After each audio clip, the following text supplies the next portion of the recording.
Listen to me carefully. From today, your name is Teniola. But what if they find out? They will not. Poor people like us do not get chances twice. Teniola was 17 years old, brilliant, poor, and tired. Not tired like someone who needed sleep.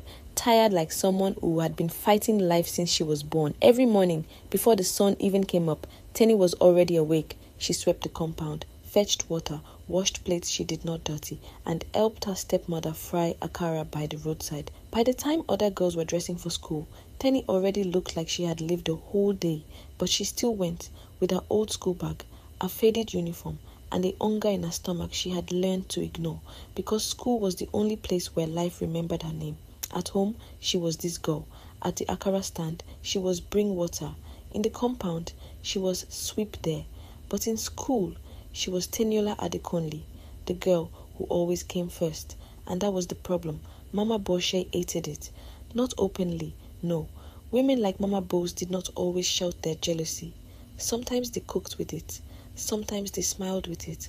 Sometimes they sent you on errands right before your exam. Mama Bose had her own daughter, Said slept longer, ate better, wore cleaner clothes, and still managed to fail with confidence. But every report card that entered that house carried one name at the top, Teniola. And every time Baba Teni smiled at that name, Mama Boshe's face tightened.